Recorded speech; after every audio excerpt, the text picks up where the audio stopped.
امریکی صدر Donald Trump نے پھر دہرایا ہے کہ ایران کے خلاف جنگ بہت جلد ختم ہوگی، لیکن کیسے ختم ہوگی اور کیا اہداف حاصل کیے گئے ہیں اس پر کوئی واضح حکمت عملی موجود نہیں۔ آج 13ویں دن بھی مشرق وسطیٰ آگ اور دھماکوں کی زد میں ہے۔ اسرائیل نے اعلان کیا ہے کہ اس نے ایران کے خلاف وسیع پیمانے پر حملوں کا تازہ سلسلہ شروع کر دیا ہے، اور بیروت میں کم از کم 8 افراد کی ہلاکت کے بعد لبنان کے مشرقی حصوں میں نئی ایویکویشن ہدایات جاری کی گئی ہیں، جبکہ ایران نے آبنائے ہرمز میں 3 مزید بحری جہازوں کے علاوہ بعض خلیجی ممالک کی تیل کی تنصیبات کو بھی نشانہ بنایا ہے۔ میں ہوں غضنفر حیدر اور یہ آج BBC نیوز اردو کے پروگرام جہانما کی ہماری ٹاپ سٹوری ہے۔ اس کے علاوہ پروگرام میں دیکھیے گا دنیا کے درجنوں ممالک کا ہنگامی ذخائر سے ریکارڈ مقدار میں تیل جاری کرنے پر اتفاق تاکہ تیل کی بڑھتی قیمت کو روکا جا سکے، اور دیکھیے گا ایران کی سرحد کے قریب ایک کرد مسلح گروپ کے بارے میں خصوصی رپورٹ جو ایران سے علیحدگی کے لیے برسر پیکار ہے۔ ایران کے خلاف امریکہ اور اسرائیل کی جنگ امریکی صدر ٹرمپ کے دعووں کے برعکس شدت سے جاری ہے۔ جنگ کے 13ویں دن بھی ایران نے خلیج میں 3 مزید بحری جہازوں کو نشانہ بنایا ہے۔ عراق کے ساحل کے قریب ایک امریکی ٹینکر کو ایک بارود سے بھری بغیر پائلٹ والی اسپیڈ بوٹ سے نشانہ بنایا گیا۔ اس میں ایک شخص ہلاک ہوا، دوسرا ٹینکر یونانی تھا اور تیسرا ایک چینی جہاز تھا۔ اس کے علاوہ خلیجی ممالک بھی ایرانی میزائلوں کے نشانے پر رہے۔ مزید تفصیل ایلسن فریمن کی اس رپورٹ میں، جسے پیش کر رہے ہیں سمیت ککرو۔ بارود سے بھری ایرانی کشتیوں کے مبینہ حملے میں یہ ایندھن کے ٹینکرز آگ کی لپیٹ میں ہیں۔ ایک شخص ہلاک بھی ہو گئے۔ عمان میں ایک ڈرون تیل کی تنصیب سے جا ٹکرایا۔ ایران کی جانب سے یہ تمام علامات اس بات کی نشاندہی کرتے ہیں کہ یہ جنگ پورے خطے کو اپنی لپیٹ میں لے رہی ہے اور اس کے اثرات پوری دنیا پر پڑ سکتے ہیں۔ آبنائے ہرمز عملی طور پر بند ہو چکی ہے۔ زیادہ تر جہازوں نے ایران کے ساحل کے قریب اس تنگ گزرگاہ سے گزرنے کا خطرہ مول لینے کے بجائے لنگر ڈال دیے ہیں۔ متحدہ عرب امارات میں رس الخیمہ کے ساحل پر ان بحری جہازوں کی قطاریں لگی ہوئی ہیں۔ جیسا کہ آپ یہاں دائیں طرف دیکھ سکتے ہیں، پچھلے سال اس وقت کے مقابلے میں اب ٹریفک نہ ہونے کے برابر ہے۔ دنیا کے تیل کا تقریباً 5واں حصہ یہاں سے گزرتا ہے، اور اس کے نتائج یہ ہیں کہ قیمتوں میں شدید اتار چڑھاؤ دیکھا جا رہا ہے۔ مارکیٹ کو پرسکون کرنے کے لیے انٹرنیشنل انرجی ایجنسی اپنے ہنگامی ذخائر سے 40 کروڑ بیرل تیل جاری کر رہی ہے۔ اس کا تقریباً آدھا حصہ امریکہ سے آئے گا، لیکن ڈونلڈ ٹرمپ پر امید ہے کہ تیل کی نقل و حرکت دوبارہ شروع ہو جائے گی۔ ہم آبناؤں پر گہری نظر رکھے ہوئے ہیں۔ آبناؤں کی صورتحال بہتر ہے۔ ہم نے ان کی تمام کشتیاں تباہ کر دی ہیں۔ ان کے پاس کچھ میزائل ہیں لیکن بہت زیادہ نہیں۔ میرا خیال ہے ہم بہت اچھی پوزیشن میں ہیں۔ اصل بات یہ ہے کہ ہمیں یہ جیتنا ہے۔ وہ اسے جلدی جیت لیں گے، لیکن جیتیں گے۔ میں ابھی کچھ خبریں دیکھ رہا ہوں، زیادہ تر لوگ کہتے ہیں کہ یہ جنگ پہلے ہی جیتی جا چکی ہے، یہ صرف وقت کی بات ہے۔ ہم کب رکیں گے؟ قیمت صرف معاشی نہیں ہے۔ جنگ کے آغاز سے اب تک تقریباً 2000 افراد ہلاک ہو چکے ہیں، جن میں زیادہ تر ایران اور یہاں لبنان میں ہیں۔ رات گئے اسرائیل نے بیروت میں حملے کیے۔ ان کا کہنا ہے کہ حزب اللہ کے جنگجوؤں کو نشانہ بنایا گیا۔ جواب، شمالی اسرائیل میں راکٹ فائر۔ سب سے مہلک حملوں میں سے ایک جنگ کے پہلے دن ہوا تھا۔ ایران کا کہنا ہے کہ ایک اسکول پر امریکی حملے میں 100 سے زیادہ بچوں سمیت 168 افراد ہلاک ہوئے۔ اب ڈیموکریٹک قانون ساز پینٹاگن سے جواب مانگ رہے ہیں، لیکن امریکی سینٹرل کمانڈ کے سابق کمانڈر نے اشارہ دیا ہے کہ شاید ایران سچ بول رہا ہے۔ میرا خیال ہے کہ شاید ہم ہی اس کے ذمہ دار تھے۔ اس جنگ میں ہم وہ واحد لوگ ہیں جن کے پاس ٹوماہاک میزائل ہیں، اور ایسا معلوم ہوتا ہے کہ شاید ڈیٹا پرانا تھا۔ یہ مخصوص عمارت ایرانی بحریہ کے ایک بڑے کمپاؤنڈ کا حصہ تھی اور اس سے کچھ سال پہلے الگ کر دیا گیا تھا۔ صدر ٹرمپ نے ثبوت فراہم کیے بغیر حملے کا الزام ایران پر لگایا ہے، اور امریکہ کا کہنا ہے کہ وہ تحقیقات کر رہے ہیں۔ جیسے کہ یہ تحقیقات جاری ہیں، جنگ بھی جاری ہے، اور ابھی تک اس بات کا کوئی اشارہ نہیں آیا کہ یہ کب رکے گی۔ اور اسرائیلی فوج کا اب کہنا ہے کہ اس نے گزشتہ دنوں میں کیے گئے حملوں کے دوران تہران میں طالقان نامی ایٹمی ہتھیار کے کمپاؤنڈ کو نشانہ بنایا۔ اسرائیل کا یہ بھی کہنا ہے کہ وہ ایران میں حکومت کے بنیادی ڈھانچے کو نشانہ بنا رہا ہے، جس میں بینک اور شہروں میں قائم سیکیورٹی چیک پوائنٹس بھی شامل ہیں۔ BBC کی فارسی سروس کے فرحام قبادی نے بتایا کہ یہ سب جنگ کے لیے کیسے اہم ثابت ہو سکتا ہے۔ پچھلے کچھ دنوں میں ہونے والی بمباری کے علاوہ ہم نے دیکھا کہ ایران میں کچھ چیک پوائنٹس کو ڈرونز کے ذریعے نشانہ بنایا گیا ہے اور کچھ سیکیورٹی فورسز کے اہلکار ہلاک ہوئے۔ یہ ظاہر کرتا ہے کہ نہ صرف فوجی اثاثوں کو نشانہ بنایا جا رہا ہے بلکہ ایران کے اندرونی سیکیورٹی کے اسٹرکچر کو بھی نشانہ بنایا جا رہا ہے، اور یہ اس طرف لے جا سکتا ہے جس کی بظاہر اسرائیلی اور امریکی امید کر رہے ہیں کہ ان میں سے کچھ سپاہی، ان میں سے کچھ سیکیورٹی اہلکار منحرف ہو جائیں اور وہ ایرانی مظاہرین کے سڑکوں پر نکلنے کی راہ ہموار کریں۔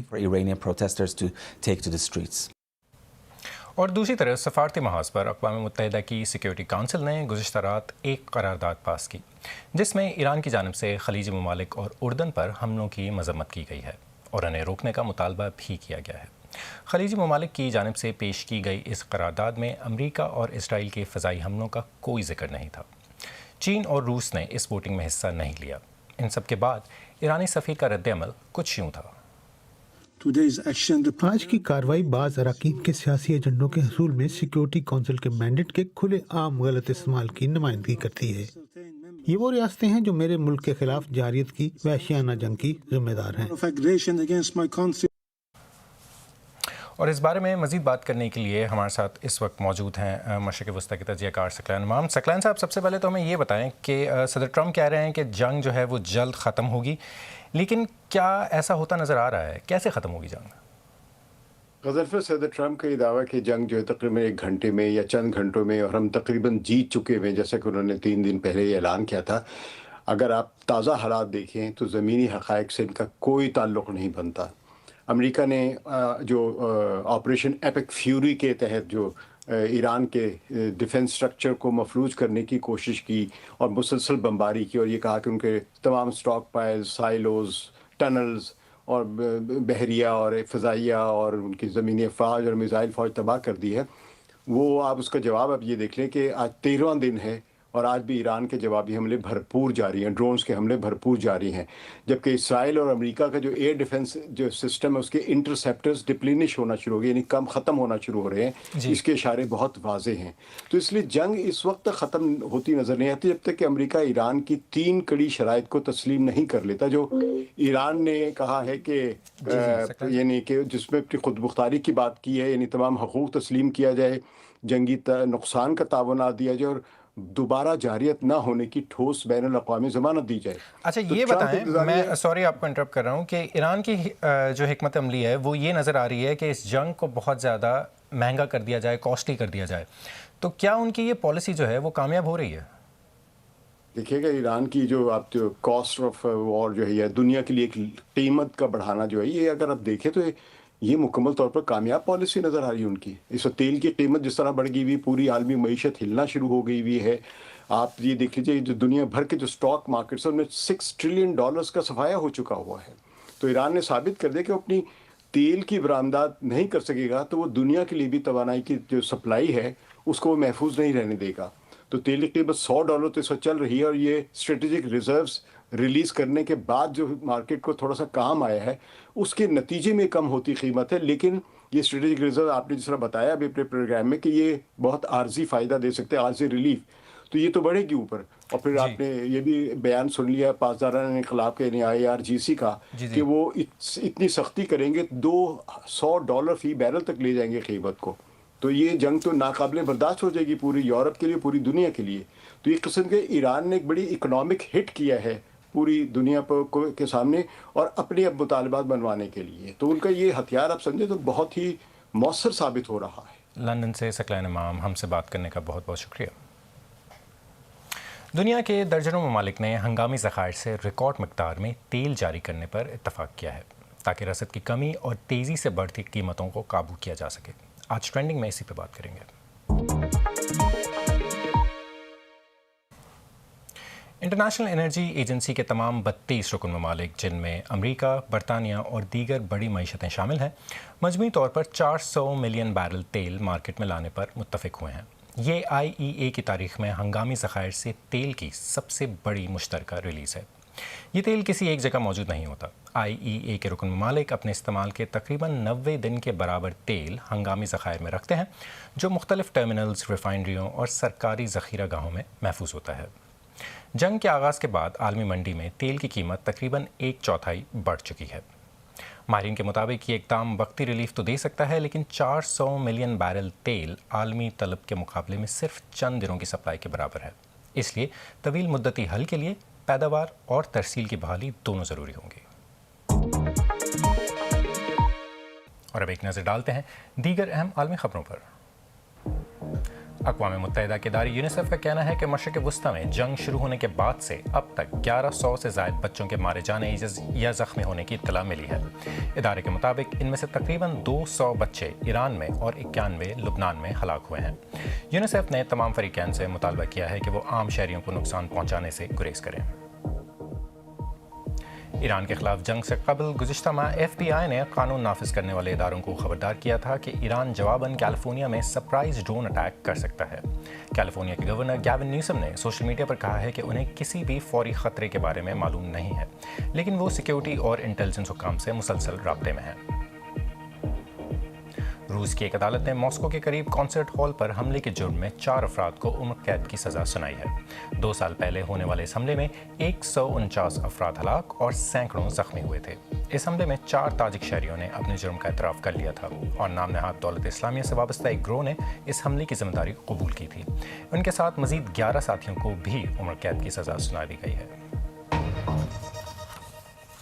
پچھلے ہفتے کے دوران امریکہ اور اسرائیل نے ایران پر حملے شدید تر کر دیے ہیں، خاص طور سے مغربی ایران کے کردستانی خطے میں تعینات ایرانی سیکیورٹی فورسز کے خلاف۔ یہ خبریں بھی گردش کر رہی ہیں کہ امریکہ CIA ایران کے خلاف جنگ اور حکومت گرانے میں مدد دینے کے لیے کرد باغیوں کو مسلح کرنے پر غور کر رہی ہے۔ ایرانی سرحد پر قائم ایرانی کرد مسلح گروہوں کے خفیہ ٹھکانوں سے BBC کے نامہ نگار جیار گول کی رپورٹ، جو پیش کر رہے ہیں عمر افریدی۔ ایران عراق بارڈر پر واقع ان دور افتادہ پہاڑوں تک ایک طویل سفر۔ ہم ایرانی کردستان کے اس علاقے میں آئے ہیں جہاں پر ایرانی کرد جنگجو کئی دہائیوں سے آباد ہیں۔ میں یہاں کردستان فری لائف پارٹی یا پیجیک کے ارکان سے ملنے آیا ہوں۔ یہاں سے زیادہ دور نہیں، سرحد کے اس پار ایرانی سیکیورٹی فورسز پر امریکی اور اسرائیلی حملوں میں شدت آ رہی ہے۔ یہاں موجود یہ جنگجو چاق و چوبند ہیں۔ یہ ایران عراق سرحد پر چٹانوں کو گہرائی تک کاٹ کر بنائے گئے سرنگوں کے نیٹ ورک میں سے ایک ہے۔ اس پورے علاقے میں ایسی سرنگیں پھیلی ہوئی ہیں۔ پیجیک کے جنگجوؤں کی بنائی ہوئی یہ سرنگیں ایک دوسرے سے ملی ہوئی ہیں۔ سرحد پر ہزاروں کرد جنگجو پیش قدمی کے لیے تیار ہیں۔ بہت سے پیجیک جنگجو شام اور عراق میں دولت اسلامیہ کے شدت پسندوں کے خلاف لڑنے کا تجربہ رکھتے ہیں۔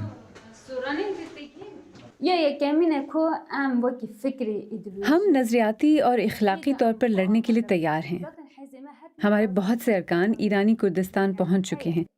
اگر ضروری ہوا تو میں بھی جانے کے لیے تیار ہوں۔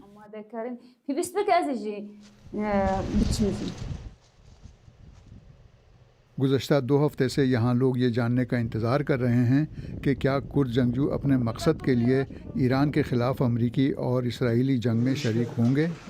پیجیک کے کئی ارکان شام میں دولت اسلامیہ کے خلاف امریکی سرکردگی میں قائم اتحاد کے شانہ بشانہ لڑتے ہوئے مارے گئے تھے۔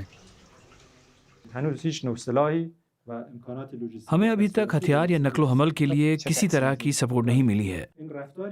امریکی حکومت سے ہم رابطے میں ہیں، مگر بین الاقوامی اتحاد خصوصاً امریکہ نے جس طرح شامی کردوں کو چھوڑا، اس سے ہم لوگوں میں شکوک اور تشویش پیدا ہو گئی ہے۔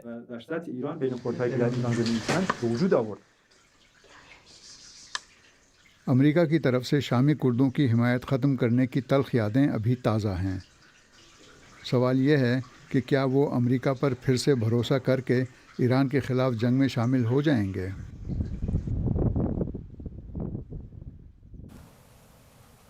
اسپین میں کی گئی ایک تحقیق سے پتہ چلا ہے کہ دوران حمل نہ صرف خواتین کے جسم میں بلکہ دماغ میں بھی تبدیلیاں ہوتی ہیں۔ ویسے تو عورتوں کے اندر بیبی برین یعنی شیخ اور دماغ والی بات سچ ہے، مگر یہ پریشانی کی بات بالکل نہیں، کیونکہ دماغ کے خلیوں میں پیدا ہونے والی یہ تبدیلی ان میں ممتا کی نشوونما کرتی ہے۔ یہ سٹوری BBC نیوز کی ہیلتھ رپورٹر سمیتھا مینسٹ نے کور کی ہے اور اسے پیش کر رہی ہیں ختیجہ عارف۔ حمل کے دوران جسم کے تقریباً ہر حصے میں تبدیلیاں واقع ہوتی ہیں. یہ دماغ پر کس طرح سے اثر انداز ہوتا ہے اس بارے میں زیادہ معلومات دستیاب نہیں ہیں. اب اسپین میں سائنسدانوں نے 127 عورتوں کے دماغ حمل سے پہلے، حمل کے دوران اور بچے کی پیدائش کے بعد اسکین کیے ہیں.